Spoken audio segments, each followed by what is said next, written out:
Hello बच्चों, कैसे हो आप सभी। उम्मीद करती हूँ आप सब ठीक ठाक होंगे। जैसा कि आपको पता है हम जीव विज्ञान यानी बायोलॉजी में रेगुलर क्लासेस कर रहे हैं, जिसमें आज हम पढ़ेंगे परिसंचरण तंत्र यानी सर्कुलेटरी सिस्टम के बारे में।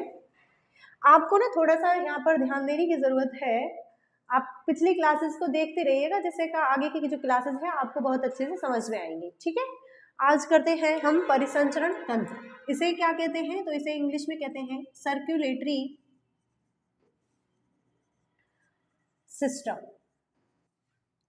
देखिए, सबसे पहले आपको पता होना चाहिए कि परिसंचरण क्या होता है। ऐसे समझिए कि आपका एक डेली रूटीन है। आप कहीं जाते हो तो घर से वहां जाना और वहां से फिर वापस आ जाना घर। तो जैसे आप डेली घर से अपने ऑफिस जाते हो, ऑफिस से घर आते हो, तो ये आपका जो रूटीन है इसे हम क्या कहेंगे, परिभ्रमण कहेंगे। ऐसे ही हमारी बॉडी में जो ब्लड होता है, रक्त होता है, ये क्या होता है, घूमता फिरता रहता है और इसी को हम कहते हैं परिसंचरण। तो परि मतलब चारों ओर, परि का चारों ओर होता है अर्थ। वैसे तो हमारे अंदर जो ब्लड है ये घूम रहा है, कैसे, अंगों से हार्ट तक, हृदय तक, और हृदय से अंगों तक, इसे कहेंगे हम परिसंचरण। तो तंत्र क्या है, तो तंत्र का अर्थ की जो है होता है सिस्टम का, वो आपको पता होना चाहिए कि जैसे ही साइंस में सिस्टम शब्द आप सुनोगे तो आप इसका मतलब क्या समझोगे, group of organs. Group of organs मतलब अंगों का समूह। ऐसे अंगों का समूह जो ब्लड को परिसंचरण कराने में यानी सर्कुलेशन जो करा रहा है इसमें मदद कर रहे हैं, उन सभी अंगों को मिलाकर के हम क्या कहेंगे, तो हम कहेंगे परिसंचरण तंत्र यानी सर्कुलेटरी सिस्टम। तो आज हम इसी के बारे में पढ़ेंगे। तो सबसे पहले हमें पता होना चाहिए कि सर्कुलेटरी सिस्टम में यानी परिसंचरण तंत्र में हमें कौन कौन से अंगों को पढ़ना है। देखो, हमें सबसे जो पहले पढ़ना है, हमें पढ़ना है यहाँ पर, जैसे मैंने अभी लिखा था, ब्लड को। तो सबसे पहला हम ब्लड को पढ़ेंगे। ब्लड को रक्त कहते हैं या फिर आप रुधिर से पढ़ोगे, हिंदी में अगर आप कहोगे तो रुधिर कहोगे। दूसरा, ब्लड किन के माध्यम से जाता है शरीर के अंगों तक, या शरीर के अंगों से किसके माध्यम से हार्ट तक आता है, तो वो होती है वेन, जिसे कहते हैं हम शिरा। तो दूसरा पार्ट हम क्या पढ़ेंगे, शिरा कहेंगे। ठीक है, ये क्या करती है, ये शरीर से, जो शरीर के अंग है उनसे हार्ट तक ले जाती है ब्लड को। तीसरा जो पार्ट है, तीसरा क्या पढ़ेंगे हम, तो हम पढ़ेंगे आर्टरी, जिन्हें कहते हैं हम धमनी। ये क्या करती है, ये हमारा जो हृदय है, हार्ट है, इससे ब्लड को लेकर के जाती है शरीर के अंगों तक। क्लियर है।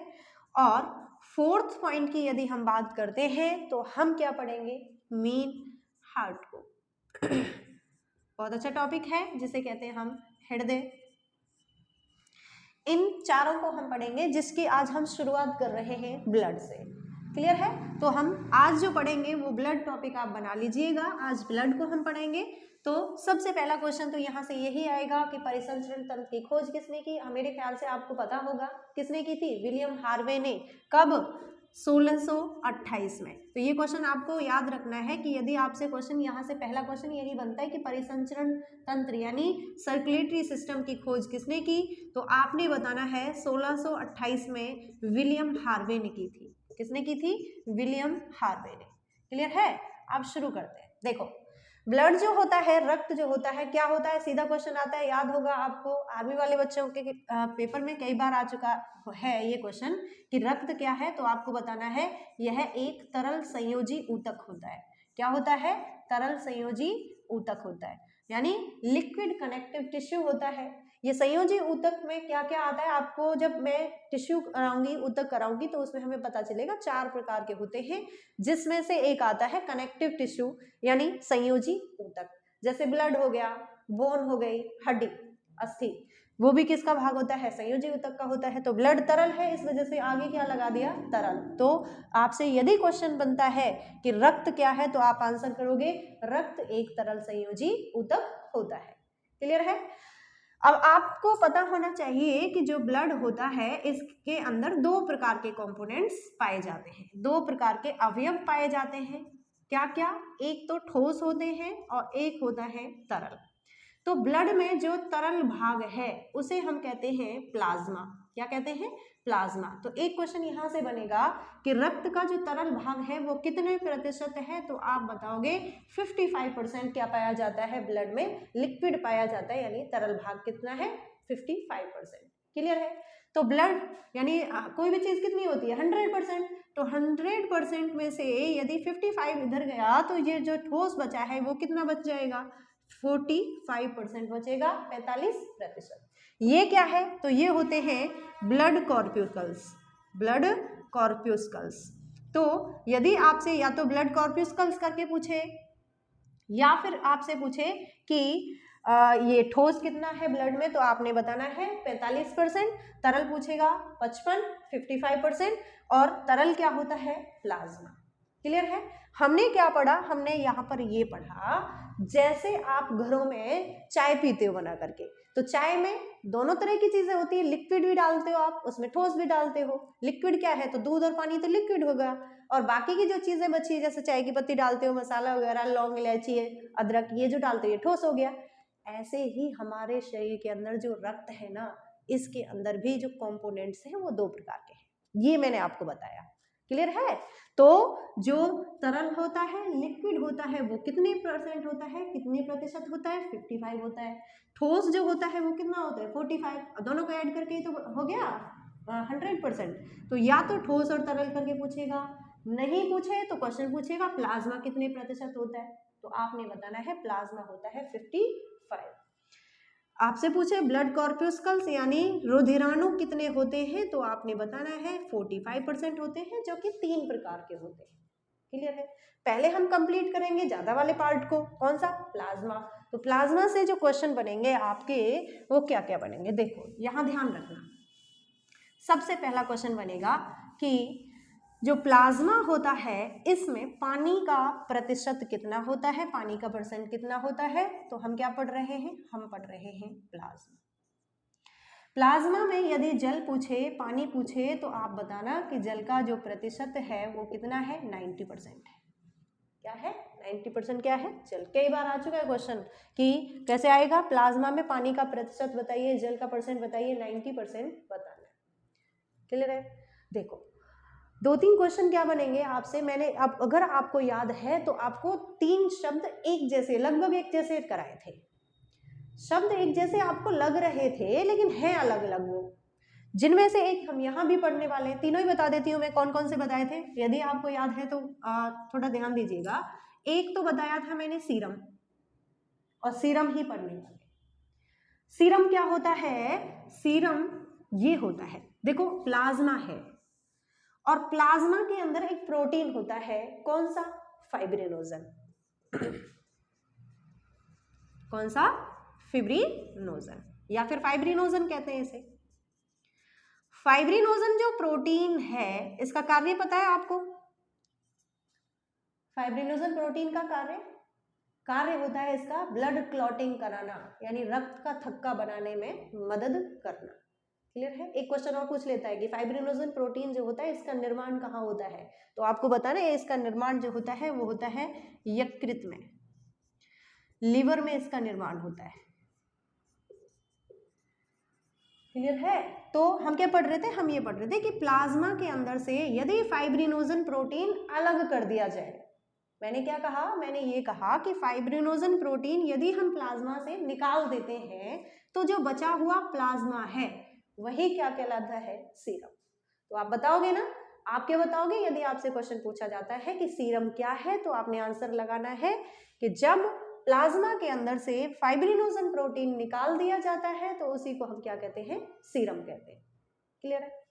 2 क्वेश्चन यहां से बनेंगे। फाइब्रिनोजन प्रोटीन जो होता है इसका निर्माण कहाँ होता है? यकृत में। फाइब्रिनोजन का कार्य क्या है, तो आप बताओगे रक्त का थक्का बनाने में मदद करना। तो रक्त का थक्का यानी ब्लड क्लॉटिंग कराने में इसकी क्या होता है? ब्लड क्लॉटिंग कराता है ये। ठीक है? ये चीज आपको याद रखनी है। और याद क्या रखना है आपको? फाइब्रिनोजन जैसा कि आया है यहाँ पर, ये ब्लड की क्लॉटिंग कराता है। एक प्रोटीन और याद रखना है, कौन सा? हेपेरिन। कौन सा प्रोटीन याद रखना है आपको? हिपेरिन याद रखना है। तो यदि आपसे हिपेरिन का भी पूछता है क्वेश्चन कि हिपेरिन जो होता है ये इसका निर्माण कहाँ से होता है, तो फाइब्रिनोजन का जहां से हो रहा था उसी का कहाँ से होगा, इसका भी यकृत से होगा। हिपेरिन का कार्य क्या है, तो फाइब्रिनोजन का क्या था, ब्लड क्लॉटिंग कराना, रक्त का थक्का बनाना। और हिपेरिन का कार्य क्या होता है, इसका कार्य होता है शरीर के अंदर रक्त को जमने से रोकना। आपने देखा होगा हमारे जो फौजी भाई होते हैं वो बहुत ही ठंडी जगहों पर रहते हैं, लेकिन ब्लड नहीं जमता है शरीर के अंदर, तो क्या होता है हमारे शरीर के अंदर एक हिपेरिन जो नामक जो प्रोटीन है वो निकलता रहता है यकृत से, इस वजह से उनका ब्लड जो है क्लॉटिंग नहीं होता है। तो यदि आपसे क्वेश्चन पूछे कि शरीर के अंदर रक्त को जमने से कौन रोकता है, हिपेरिन। ब्लड क्लॉटिंग कौन कराता है, तो आपने बताना है कौन कराता है, ये कराता है आपका फाइब्रिनोजन। क्लियर है, आगे करें। आगे जो हम करेंगे वो क्या करेंगे, तो आगे आपको बताना है, आगे एक पार्ट हम कर चुके हैं प्लाज्मा का, यहाँ से जो जो क्वेश्चन बनते हैं वो आपके पास आज ये क्वेश्चन बनेंगे। और आगे करेंगे कौन सा भाग बन गया, बच गया, तो मैंने बताया था ब्लड के अंदर कितने अवयव यानी कितने कंपोनेंट्स, 2 पाए जाते हैं, जिनमें से प्लाज्मा हो गया है। तो दूसरा कौन सा बचा, दूसरा बचा हमारे रुधिर अणु यानी ब्लड कॉर्पस्कल्स। कितना होता है, 45%। ये कितने प्रकार के हैं आपसे क्वेश्चन बनेगा, तो आपने बताना है 3 प्रकार के हैं। कौन कौन से, एक है आरबीसी, दूसरा है डब्ल्यूबीसी और तीसरा है प्लेटलेट्स। देखो आज जो मैं करा रही हूं ना आपको, आज आरबीसी, डब्ल्यूबीसी और प्लेटलेट्स के सिर्फ मैं 3 क्वेश्चन आपको करा रही हूँ। कल की जो वीडियो बनेगी ना, कल की जो वीडियो होगी उसको हम कंप्लीट आरबीसी, डब्ल्यूबीसी और प्लेटलेट्स को कंप्लीट करेंगे। ये आपका ना 3 जो क्वेश्चन बता रही हूँ ये होमवर्क है, ये आपको याद रखना है। जैसे मैंने आपको बताया था ना कि लॉजी जिसके पीछे लगता है उसका मतलब अध्ययन होता है, लॉजिस्ट आएगा अध्ययन करने वाला। ऐसे ही ये कुछ कोड वर्ड्स में आपको बता रही हूँ 3 करके, ये आपको याद रखना है, ठीक है। तो यहाँ से हम इसके 3 क्वेश्चन ही मैं करा रही हूँ, ज्यादा नहीं करा रही क्योंकि लंबी वीडियो हो जाती है फिर, तो आप थोड़ा सा ध्यान दोगे। यहाँ आपको डालना है एक साइड में आरबीसी, डब्ल्यूबीसी और प्लेटलेट्स। अच्छा, आरबीसी का फुल फॉर्म क्या है, तो आप बताओगे रेड ब्लड कॉर्पस्कल्स है, लेकिन पेपर में सेल्स आता है तो आप सेल से याद रखिए, red blood cells. White blood cells. और तीसरा जो प्लेटलेट्स होता है, इसका फुल फॉर्म नहीं है, इसको क्या कहते हैं, तो इसको आ जाता है कभी कभार, इसका हिंदी नाम दे देते हैं, प्लेटलेट्स का प्लेटलेट्स ही बोला जाता है, वैसे हिंदी नाम है इसका रक्त बिंबाणु कह देते हैं इसको, रक्त बिंबाणु, तो या फिर प्लेटलेट्स ही आएगा हिंदी में। तो एक पहला क्वेश्चन आपको क्या याद रखनी है, इनकी फुल फॉर्म याद रखनी है। क्लियर है। दूसरी चीज मैंने आपको बताई थी कि जहां भी कोशिका आपको पढ़नी है, सेल जहां पढ़नी है, उसके पीछे नाम के पीछे क्या आएगा, साइट आएगा। तो आरबीसी की जो कोशिका का नाम है वो क्या हो जाएगा, एरिथ्रोसाइट हो जाएगा। तो दूसरी चीज आपको याद रखनी है कि एरिथ्रोसाइट क्या है, इसकी कोशिका का नाम है। हिंदी में भी एरिथ्रोसाइट ही लिखेंगे, तो हमने जो पढ़ा था ना उसी को हम कर रहे हैं। यहाँ पर साइट जैसे ही देखा तो आप क्या बताओगे, ये किसकी, एरिथ्रो मतलब आरबीसी और साइट मतलब कोशिका, तो आरबीसी की ये क्या हो गई, कोशिका। अब मैं आपसे बात करूं कि डब्ल्यूबीसी की बताइए, तो आपको बताओगे ल्यूकोसाइट। साइट शब्द आपको पहले से ही याद है, सिर्फ इसमें क्या जोड़ा आपने जोड़ा ल्यूको, और ल्यूको मतलब डब्ल्यूबीसी, साइट मतलब कोशिका, तो डब्ल्यूबीसी की क्या हो गई, ये कोशिका। हिंदी में भी ल्यूकोसाइट करोगे आप।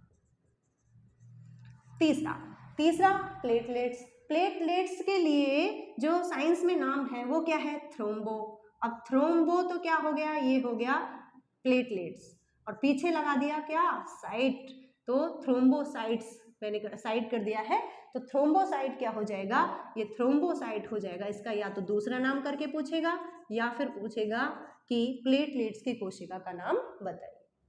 क्लियर है। साइट देखो कॉमन है, तो 3 नाम याद रखने हैं, क्या क्या, एरिथ्रो मतलब आरबीसी, ल्यूको मतलब WBC, थ्रोम्बो मतलब प्लेटलेट्स। क्लियर? यदि क्वेश्चन ऐसे करके पूछे, यहाँ पर ये कोशिका है, आपसे पूछे कि आरबीसी की कमी क्या कहलाती है। देखो कमी से होने वाला रोग अलग है, एनीमिया, लेकिन यदि ज्यादा कमी हो जाए इसकी तो वो क्या कहलाएगी, तो आप बताओगे इसको कहेंगे हम एरिथ्रोसाइटोपीनिया। क्या कहेंगे? एरिथ्रोसाइटोपीनिया। अब इसका बताओ, अगर WBC का पूछ ले तो क्या बनेगा? ये बन जाएगा ल्यूकोसाइटोपीनिया। और यदि आपसे थ्रोम्बोसाइट का पूछ ले यानी प्लेटलेट्स का पूछ ले तो क्या बताओगे? आप बताओगे थ्रोम्बोसाइटोपीनिया। यहां तक देखो कॉमन है, साइटोपीनिया, ये भी साइटोपीनिया। तो फिर से वही नाम आ गए, एरिथ्रो आ गया, ल्यूको आ गया, थ्रोम्बो। और लास्ट आपको याद रखना है, यदि आपसे निर्माण की जो प्रक्रिया होती है ना, देखो किसी भी चीज का बनने का जो प्रक्रिया होती है, प्रोसेस होती है, वो अलग कहलाती है। तो यदि आपसे पूछा जाता है कि आरबीसी जो बनता है उसके निर्माण की प्रक्रिया क्या कहलाती है, तो आपने बताना है ये कहलाएगी आपकी एरिथ्रोसाइटोसिस। एरिथ्रोसाइटोसिस ये किसकी हो गई? आरबीसी। WBC की यदि बात करेगा तो क्या बताओगे? देखो यहां लिख रहा है, तो आप बताओगे ल्यूकोसाइटोसिस। और अगर WBC का पूछे, इसका सॉरी प्लेटलेट्स का पूछेगा तो ये क्या हो जाएगा? थ्रोम्बोसाइटोसिस।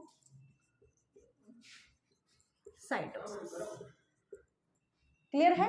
ये आपको याद रखना है क्योंकि हमने आरबीसी, WBC और प्लेटलेट्स के 3-3, 4-4 क्वेश्चन किए हैं। बाकी की जो अगली नेक्स्ट वीडियो होगी उसमें हम इसका जितने भी क्वेश्चन बनते हैं वो सारे कंप्लीट करेंगे। देखते रहिए हमारे चैनल को जिसका नाम है लॉर्ड कृष्णा कोचिंग सेंटर। आप इस पे लाइक करो, सब्सक्राइब करो और शेयर करो, ठीक है? कंजूसी मत करिए। Thank you so much.